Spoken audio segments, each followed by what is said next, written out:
Szóval amikor az ember mit akar enni, ez a piacon kezdődik. Nem a szupermarketben, a piacon. Hát most itt vagyok a piacon, aztán megnézzük, hogy mit lehet itt venni most. Egy-két dologra szükségem van. Thank you. This. I come back, yeah? I come back. Oh, that's better. Kérdezték nézők többször, hogy mit egyenek. Talán azért van ez, mert gyakran szó esik arról, hogy mit ne egyenek az emberek, bár én úgy gondolom, hogy azért volt szó arról is, hogy mit egyenek. Meg fogjuk azt nézni, hogy mit, de nem csak azt, hanem azt is, hogy hogyan, meg azt is, hogy mikor. Mert ez a három dolog számít leginkább. Ugye van itt egy kis cucc, majd erről is beszélek, majd erre is sor kerül, nem csak dekorációnak van itt. Most mindenek előtt szeretnék köszönetet mondani a csatorna állandó támogatójának, az Ormos Intézetnek, mely egy jó felszerelt magánintézmény, magasan képzett, tapasztalt szakorvosokkal. Az intézet elérhetősége pedig a videó alatti leírásban megtalálható. Először is tudomásul kell venni, hogy a táplálkozás kulcstényező az egészségben. Vannak mondások erre, hogy az vagy, amit megeszel, és ez így igaz. Gondoljunk csak bele. Az étkezéssel valójában a külvilágot juttatjuk be a szervezetünkbe. Ennek egyik alapvető célja, hogy energiával lássuk el a szervezetünket, és erre nagyon sok minden jó. Energia kell azért, mert ugye az étel számunkra üzemanyag, de ha csak erről lenne szó, akkor kockacukron is el lehetne lenni kiválóan. A lényeg az, hogy az energián túlmenően mit juttatunk be, sőt az sem mindegy, hogy az energia milyen formában kerül be. Kezdjük hátulról, hogy mikor. Elég sok irodalma van annak, hogy érdemes koplalni. A koplalásnak az egyik legegyszerűbb és naponta kivitelezhető változata az, hogy nem túl későn vacsorázunk, mondjuk olyan 6 óra felé, utána pedig már nem eszünk másnap délig. Vizet lehet inni, de más egyebet ne, hogyha tényleg ezt az úgynevezett időszakos böjtölést vagy koplalást szeretnénk követni. Hívják ezt intermittent fastingnak is. A lényeg az, hogy ezt minden áldott nap meg lehet csinálni, tehát hagyjunk egy viszonylag hosszabb időszakot, körülbelül 18 órát, amikor nem eszünk. Ennek számos kedvező hatása van a szervezetre, ami most nem akarok belemenni, mert a videó nem a koplalásról szól. Magyarul egy koplalós, hosszabb időszakot kombinálunk egy rövidebb időszakkal, amikor lehet enni. Tehát eszünk déltől este 6-ig, azaz 2-szer eszünk egy nap, ebédet és vacsorát. Természetesen, ha valaki betonozni megy reggel, annak ez nem megoldás, mert nagyon el fog fáradni, és legyengül, hogyha kemény fizikai munkát végez. De minden egyéb esetben bármilyen könnyebb munka, irodai munka, ülőmunka, vagy éppen csak otthoni lebzselés során ez egy rendkívül könnyen kivitelezhető koplalási módszer.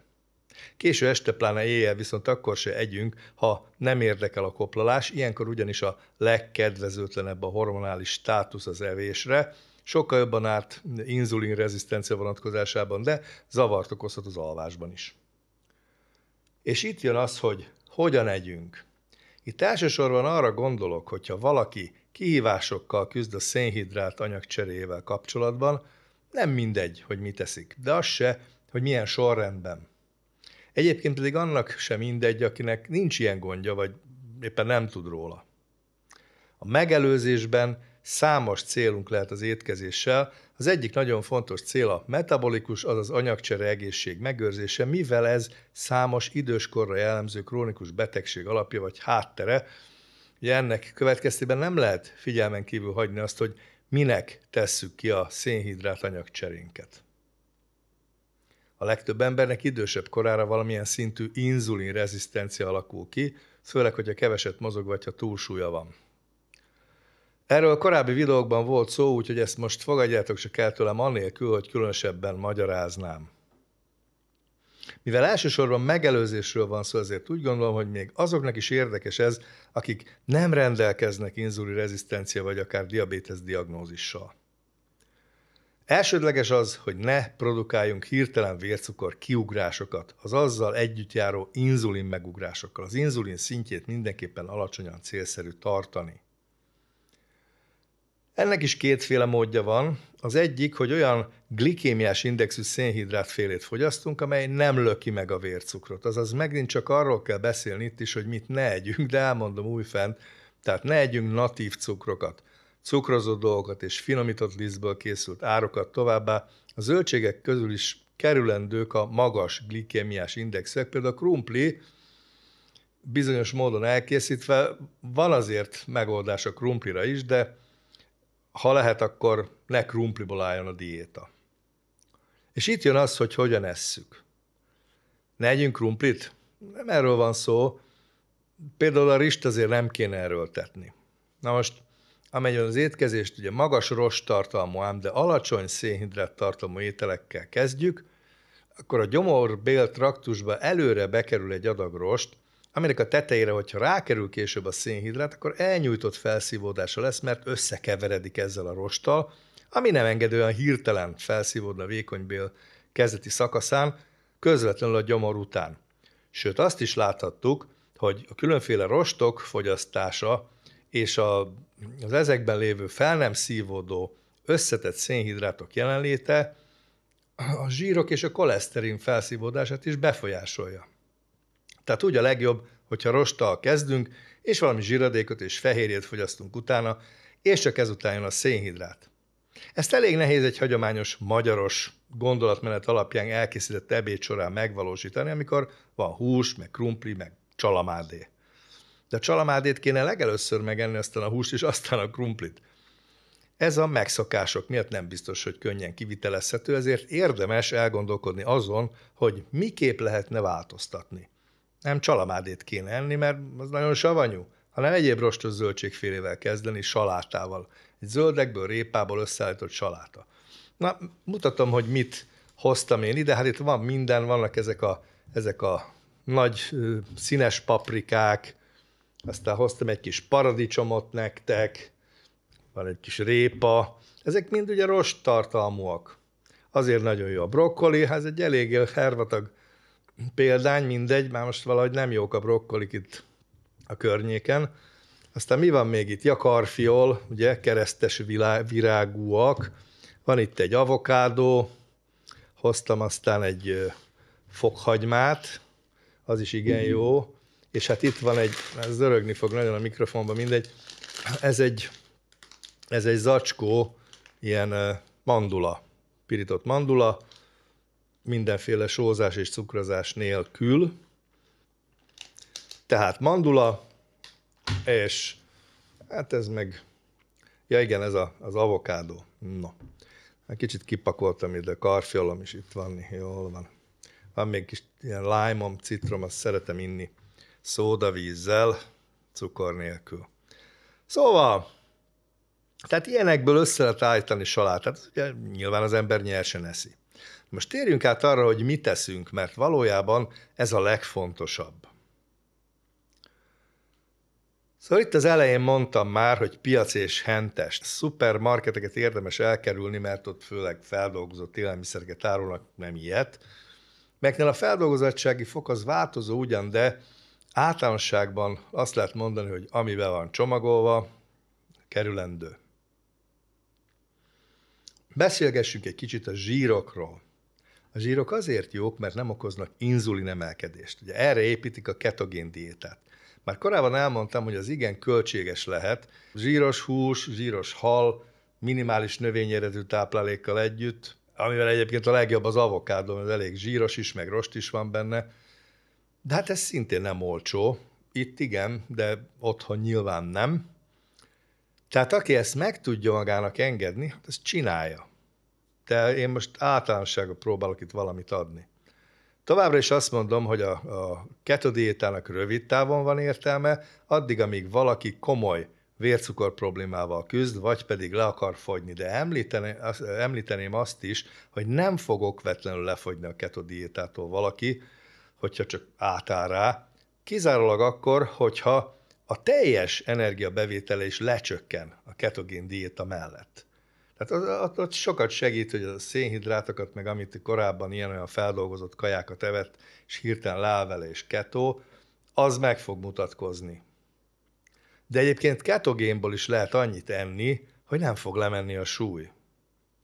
A másik probléma a ketogén diétával az, hogy az embereknek csak egész alacsony százaléka tudja elérni azt a célt, hogy olyan minimális szénhidrátot fogyasszon, amitől bejön a ketózis állapota. Általában nem érik el ezt az emberek, azaz zsírosan esznek, és a ráevett szénhidráttal még rosszabbul járnak, mintha nem ketogén diétán lennének, vagy ilyen kamu ketogén diétán. Na de nem a ketogén diéta itt most a téma, úgyhogy lépjünk tovább. Tehát milyen zsírokat együnk? Lehet enni némi állati eredetű zsírt, de ez legjobb, hogyha valami zsíros halból van, és mondjuk nem zsíros disznóhúsból, továbbá, mivel a húsok rostmentesek, ezért ezeket minimális mértékben érdemes fogyasztani, tehát növényi alapú táplálkozásról beszélünk továbbra is, hozzáadott állati eredetű fehérjékkel és zsírokkal. Az állati eredetű zsírokat alapvetően érdemes kerülni, mivel mindenféle ketogurú állítással szemben a telített zsírok, az állati eredetű zsírok hátrányt jelentenek, mert megnövelik az ApoB típusú lipoproteinek mennyiségét, és ezek az aterogén hatások az elősegítik az érfali lerakódásokat, és így az érelmesesedést. Tehát a zsíradéknak olívaolajat érdemes használni, és abból se kell sok. Nagyjából ez az alapja a mediterrán diétának. Olívaolaj az alapja mindennek, és ehhez adnak hozzá, hogy a halat, vagy valamilyen egyéb állati eredetű terméket, sonkát, vagy akár felvágottat, de minimális mennyiségben, és hát természetesen a növényi élelmiszerek szintén ebbe ugye a szerepet játszanak. A másik ilyen, hogy a különböző olajos magvakban található olajok, amit nagyon tudok javasolni, az a mandula, ennek igen magas a rosttartalma, és számos hasznos tápanyagot is tartalmaz, például magas benne a kálcium, a magnézium és a kálium. Ezen felül a mandula 20% fehérjét is tartalmaz, ezért a mandulát én ideális snacknek tartom, tehát nassolni. Nem süti meg, hanem ilyet egy fél marékkal. Gyorsan szünteti az éhséget, miközben nem dobja meg a vércukrot. Tehát ha minden áron nassolni kell, akkor egy fél marék mandula megfelelő. Ha valaki nem nassol, akkor is érdemes ezt a fél marék, egy marék mandulát beiktatni az étkezésben naponta. Kell is rendelem, a fele elfogyott, nemrég jött meg. Hát hiába fogyasztom. Most a közhiedelemmel ellentétben az olívaolajjal sütni, főzni is lehet. Pici olívaolajon párolt zöldségek, illetve hirtelen kisütött húsok, csirkemell, semmiféle károsodást nem okoznak. Az olívaolajjal legfeljebb akkor lehet gond, hogyha túlhevítik, de ez inkább akkor jellemző, ha valamit bő olajban akar sütni az ember, de bő olívaolajban sütögetni az azért igen költséges. A bő olajban sütött krumpli és rántott húsok pedig hát kifejezetten kerülendők, mindegy milyen olajban sültek. Na most kicsit megsózva és megfűszerezve a natur csirkemell olívaolajon hirtelen megsütve tökéletes, és semmi hiba nem lesz az olívaolajnak a sütéstől. Természetesen sokkal jobb, hogyha az olívaolajat ugye salátára locsolva fogyasztjuk el. Ami nekem nagyon bejött az az, hogy mustárt, olívaolajat és egy kis vizet elkeverek, sőt citromlevet is lehet ebbe a keverékbe tenni, és ez megy saláta öntetnek. Lehet ecetet is használni, teljesen mindegy, hogy milyen ecet. A sima asztali ecet ugyanolyan jó, mint a túl hype-olt almaecet, ami jó drága is emiatt. Nincs az almaecetben semmi, ami indokolná a használatát, amitől jobb lenne, mint az egyéb ecet. Érdemes a pénzt olyasmire költeni, aminek van értelme. Tehát nagyjából a zsírokkal kapcsolatban annyi van, hogy ajánlott az olívaolaj és a mandulában, ilyesmikben lévő olaj, húsokban, halban természetesen megtalálható olajok és zsírok még szóba jönnek. A különféle magolajokat nem érdemes használni. Erről már volt szó korábban is. Egyébként ezeket főleg sütésre használjuk, ugye a bőolajban sütésre, ami egy káros technológia, és nem csak a technológia káros, hanem maga az olaj is, a zsírsav összetétele miatt. Nézzük tovább, hogy mit érdemes enni. Nagyon sok természetes élelmiszernek vannak konkrét, egészségre irányuló hatásai, ezeket ismerve úgy célszerű összerakni az étrendet, hogy ezt ki tudjuk használni. Abból a kombinációból állítsuk elő az ételeinket, ahol tudjuk azt, hogy milyen konkrét hatásokkal rendelkeznek ezek az élelmiszerek. Volt korábbi videóban szó róla, hogy számos zöldségfélében olyan hatóanyagok vannak, melyek gátolják a ráksejtek növekedését. Ilyenek a fokhagyma, hol vagy? Itt a fokhagyma, ugye?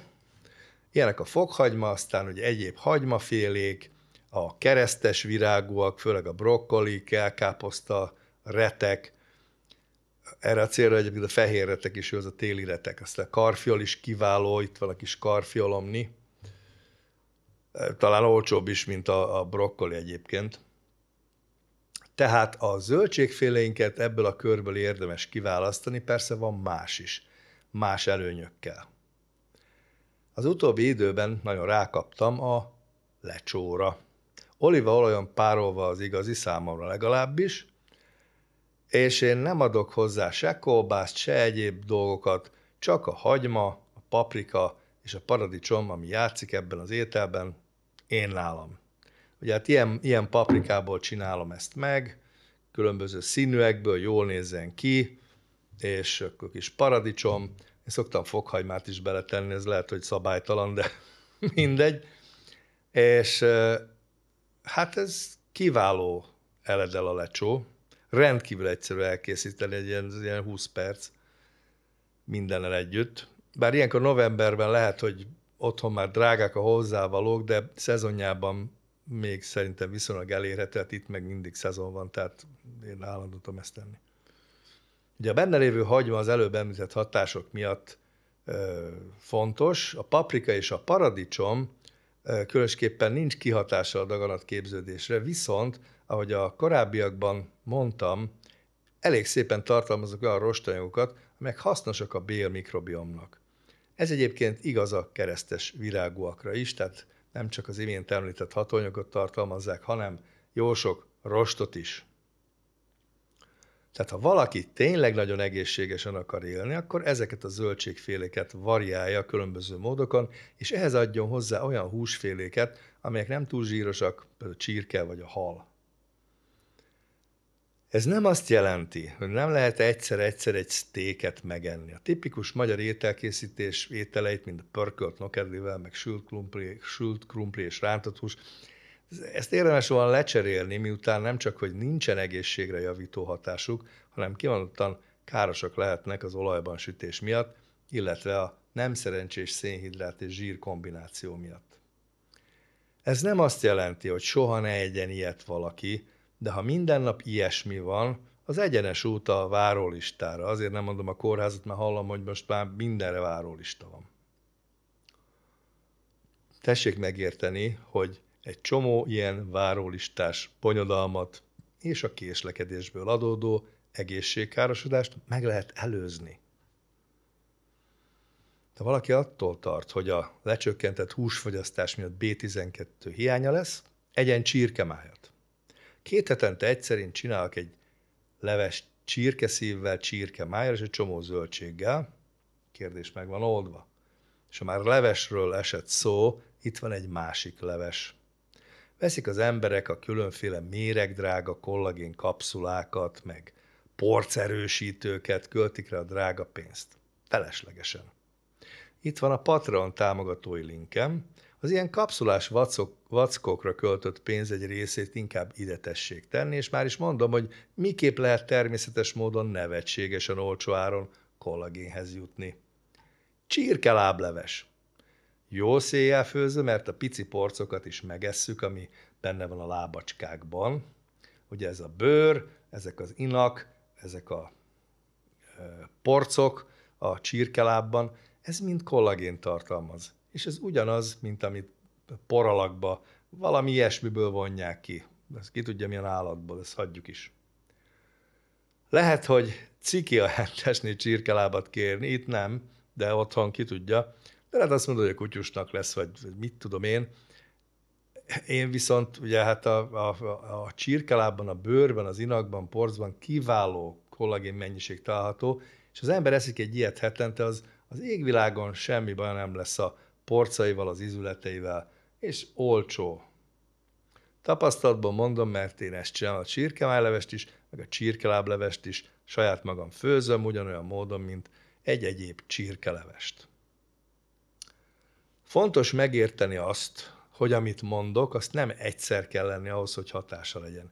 Ezeket folyamatosan kell fogyasztani, és ha az úgynevezett hagyományos ételekből egyszer-egyszer becsúszik egy adag, az nem olyan nagy baj. De senki ne várja el, hogyha megeszik egy fej brokkolit, akkor minden meg van oldva. Itt az idő jelentős tényező. Ezeket folyamatosan csinálni kell ahhoz, hogy az elvárt egészségi előnyök jelentkezzenek. Azt esetleg valaki hamarabb észreveheti, hogy a széklettömeg meg fog növekedni, hogyha mondjuk megeszi azt a félmarék mandulát naponta, meg hozzá a zöldségeket, amiről ugye beszéltem, pár napon belül változás mutatkozhat, és ez nem kizárólag az elfogyasztott élelmiszerek rosttartalmának köszönhető, azaz nem csak a rostot látjuk vissza a megnövekedett székletmennyiségben, hanem a baktériumok úgy meg fognak örülni, ugye a bélbaktériumok, a mikrobiom baktériumai ezeknek a rosttartalmú táplálékoknak, hogy elkezdenek szaporodni. És ez is hozzáadódik a megnőtt székletvolumenhez. Nagyon jó módszer ez arra is, ha valakinek például székrekedése van, ez az étrend abszolút meg fogja oldani. Természetesen megfelelő bevitt folyadék mennyiségre azért szükség van. Gyakran vannak ezekre azok a kommentek, hogy én puffadok ettől, meg így úgy nem zárhatok, hogy valaki érzékeny ezek közül bármire, de az igen ritka. A puffadás akkor szokott fellépni, amikor a szervezet megpróbál átállni másfajta táplálékra, mert nem ahhoz van szokva a mikrobiomja, és ezáltal a mikrobiomja nem megfelelő összetételű. Tehát időbe telik, amíg átáll a mikrobiom. Halkan jegyzem meg, hogy az elmondott étrend, amit én eszek és itt mutatom, emellett nekem semmilyen puffadásom és gázképződésem nincsen, annak ellenére, hogy hajdanán, mikor ugye ettem a jó gyári dolgokat, meg pizza, meg ki tudja mi minden, hajdanán bizony volt ilyen gondom, nem is kevés. Nos, továbbra is nagyon jó ötletnek tartom, ha valaki elkezd használni egy 24 órás vércukormérőt, és látni fogja a különféle ételeknek a vércukorra gyakorolt hatását. Engem ez teljes mértékben meggyőzött, hiszen láttam, hogy azok a fajta ételek, amelyeket itt javasoltam, nem emelték meg a vércukromat, márpedig vércukorszinttel kapcsolatban ugye az a lényeg, hogy a normál határok között maradjon egész nap, és ne ugorjon ki, mert akkor egy korábbi videóban bemutatott probléma léphet fel, vagy problémák léphetnek fel, illetve ha nagyon leesik a vércukorszint, mert visszaszabályozza a magas inzulin, akkor pedig hamar éhes lesz az ember. Tehát se föl nem jó, ha ugrik, se az nem jó, ha nagyon leesik. Amennyiben látni szeretnéd a korábbi rostokkal kapcsolatos videómat, kérlek kattints ide, egyébként pedig jó éjszakát kívánok!